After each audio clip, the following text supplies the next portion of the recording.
যেখানে আপনি দেখতেই পাচ্ছেন এখানে পুরোহিত মশাই হাতে গীতা নিয়ে চলছে না। এর সাথে সাথে শুধু এখানে 100 জন নয়, 500 জন না, এখানে মিনিমাম 10,000 থেকে বেশি লোক এসেছে শুধু একটার জন্য, কেন? মন্দিরের জন্য, রামসীতা মন্দিরের জন্য। এবং আপনি এখানে দেখতেই পাচ্ছেন কলকাতা নিউজ টাইমে সব থেকে প্রথম।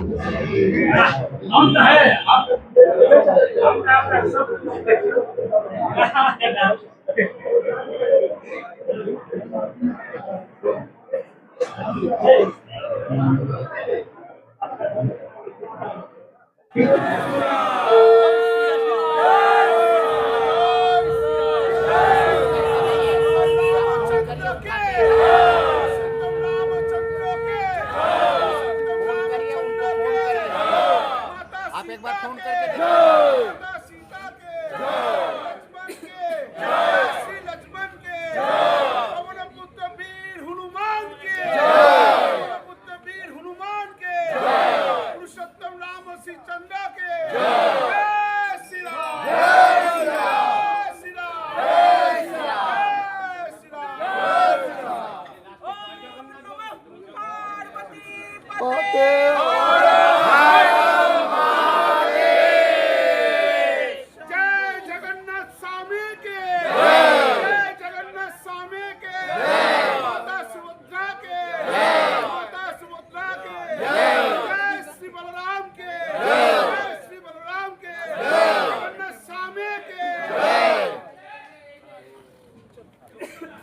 স্ট্রিটে এই মন্দিরের ওপরে, এই প্রাচীন মন্দিরের ওপরেই নির্ভর করে শহরের নাম।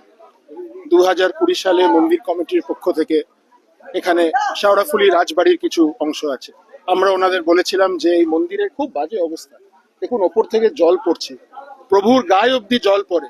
চন্দ্রশেখর বাবু এখানকার সেবায়িত, ওনার বহু বংশ ধরে প্রভুকে ওনারাই ওনাদের পরিবার সেবা দিচ্ছেন। বর্ষাতে প্রভুর গায়ে জল পড়ে, কোনো প্রভুর এখানে শয়ন কক্ষ নেই, ভোজন ঘর নেই, প্রভুর ভোজন হওয়ার জায়গা নেই। আমরা প্রস্তাব দিয়েছিলাম যে আমরা যারা হিন্দুরা আছি এখানে, আমরা এই মন্দির বানিয়ে দেবো। সেই মন্দির আমাদের বানাতে দেয়নি। পৌরসভা থেকে বাধা, শাসক দলের থেকে বাধা, নানান রকম বাধা। আজকে আমি কিছুদিন আগে আবার বলেছিলাম মিডিয়াতে, বহু মানুষ, শ্রীরামপুরের মানুষ এগিয়ে এসছে যে না, এটা কেন? রাম শুধু একটা নাম না, রাম আমাদের আবেগ, রাম আমাদের রক্তে রক্তে আছে, অঙ্গে অঙ্গে আছে। আজকে এই যে এত ভিড় দেখছেন, এরা শ্রীরামপুরের বাসী, এরা এগিয়ে এসছে হিন্দুত্বর রঙে, হিন্দুত্বর ঝান্ডা নিয়ে এগিয়ে এসছে। আমরা সকল মিলে এই মন্দিরের সংস্কার হবে। মন্দিরের কি অবস্থা না অবস্থা আপনি পুরোহিত মশাইয়ের কাছ থেকে শুনে না। 1.5 বছর ধরে আপনি তো বলছি দাদা, 1.5 বছর আজকে মাপ করে প্ল্যান সবকিছু উনি 1.5 বছর ধরে চেষ্টা করেছিলেন, অনেক চেষ্টা করেছিলেন। আমরা আশা করেছিলাম যে মন্দিরটা খুব ভালো রকম ভাবে সংস্কার হবে, ওনার যে মানসিক ইচ্ছা তো সেইটা আমাদের পূরণ হয়নি। 1.5 বছর ধরে উনি এখানে প্রায় দুদিন অন্তরে এসে ছেলেপুলে নিয়ে যথাসাধ্য চেষ্টা করেছেন, মাইপেছেন, চুপেছেন, বই বার করেছেন, কিন্তু আমাদের দুর্ভাগ্য যে এখনো যেই জল পড়ছে, মন্দিরের সংস্কারে কিছুই হয়নি। এটা পৌরসভা থেকে একবার উনি দেখে গিয়েছিলেন, তারপর কি হলো? উনি গিয়েছিলেন, ওনাদের সঙ্গে কথাবার্তা করেছেন, কিন্তু ওনারা অনুমতি তখন দিলেন না, যে না রাজবাড়ি দিলেন না। তারপর থেকে এটা পৌরসভা একটা জমা পড়েছে, ওনাদের প্ল্যান, হ্যাঁ ওনাদের প্ল্যান একটা জমা পড়েছে। চেয়ারম্যান পার্টি থেকে এসেছিলেন, কিন্তু এখনো পর্যন্ত কিছু হয়নি। এটা নাকি প্রপোজাল জমা পড়েছে আমরা শুনছি, হ্যাঁ এবার কবে হবে? আপনি মন্দিরের সেবায়িত হিসেবে কি চাইছেন? এবার আমি মন্দিরে সংস্কার তো চাই, কিভাবে সংস্কার চাইছেন? এবং খুব ভালোভাবে সংস্কার চাইছি, যে ইনি যেরকম ভাবে ভেবেছিলেন, হ্যাঁ যে একটা বড় কিছু করব, একটা ভব্য মন্দির তৈরি করব, সেই রকমই ভাবেই আমি চাইছি। এখন ভোজন ঘর হবে, একটা শয়ন ঘর হবে, যেটা নেই। এনার একটা খুব ভালো প্ল্যান ছিল, যে এইভাবে করব সংস্কারটা। এছাড়া আর কি কি অসুবিধা আছে? এছাড়া আর অন্য অসুবিধা কি? মন্দিরটাই মূল। জল পড়ছে, হ্যাঁ ঠাকুরের গায়ে জল পড়ছে, কাপড় ছাড়িয়ে আবার নতুন কাপড় পরাতে হচ্ছে, এরকম অবস্থা। কটা বর্ষা যাবে? এই উনি আসার পর থেকে 3টে বর্ষা চলে গেছে, এই আবার একটা আসছে। দেখুন আমি একটা কথা বলি, এখানে একটা ঘর আছে, এইদিকে একটা ঘর আছে, এটা ইজিলি একটা ভগবানের, ঠাকুরের, প্রভুর একটা শয়ন কক্ষ, একটা ভোজন ঘর করা যেতে পারে। আমরা যদি একদিন বৃষ্টিতে ভিজি, আমাদের শরীর খারাপ হয়ে যায়, জ্বর হয়ে যায়।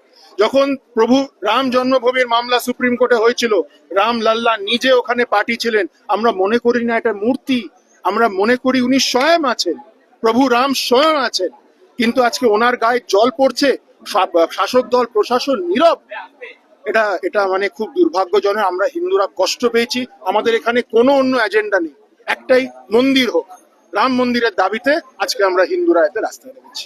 চারিদিকে কালচারাল সেন্টার করছে রাজ্য সরকার, অথচ এইখানে এত ঐতিহাসিক পুরনো মন্দির, সেই মন্দিরে সংস্কার করছে না। এটাই সব থেকে বড় দুঃখের, বড় ভাবনার বিষয়, বড় মানে আত্মমর্যাদার বিষয় হয়ে দাঁড়িয়েছে। চারিদিকে কালচারাল সেন্টার করছে ভগবানের নামে, অথচ যেখানে ভগবান বসে রয়েছেন, স্বয়ং বিরাজমান করছেন, ওনার গায়ে জল পড়ছে। বর্ষার মধ্যে যাচ্ছে তাই অবস্থা হচ্ছে ভগবান শ্রী রামচন্দ্রের। আমি চাই, মনে প্রাণে আমরা সাধু সন্ত সমাজ থেকে চাই, উনি যেভাবে এগিয়ে এসছেন সেইভাবে সংস্কার যেন হোক। সংস্কারের বর্ণনা দিয়েছেন, ওইভাবে সংস্কার হোক। আমরা ভারতীয় সনাতন সংস্কৃতি পরিষদ সাধু সন্ত মহলের পক্ষ থেকে চাইছি, কবির বাবু যেভাবে পৌরসভা কেন বলছে 27 অব্দি ওয়েট করতে হবে? না না, কিছু যদি আমাদের জ্বর হয় আমরা কি 1 বছর ওয়েট করব? আন্দোলন হবে, প্রভুর গায়ে জল আমরা চাই পড়ছে, এখানে তাড়াতাড়ি আমাদের বলুক না, আমরা 1 মাসে করে দিচ্ছি। আমরা কেন 27 অব্দি ওয়েট করব? প্রভু কি একটা পাথরের মূর্তি? না, উনি স্বয়ং এখানে আছেন। এটা প্রত্যেক হিন্দুর কিন্তু আমাদের আঘাত দেওয়া হচ্ছে। আঘাত হচ্ছে। ধন্যবাদ। আপনার নাম? আমি পীযূষ মহারাজ, ভারতীয় সনাতন সংস্কৃতি পরিষদের অধ্যক্ষ। চন্দ্রশেখর রায়, আমি এখানকার প্রধান। হ্যাঁ। আপনার নাম? যোগী মৃত্যুঞ্জয় নাথ, মহাকাল নাথ যোগী সেনা সেবা সংঘের তরফ থেকে এসেছি।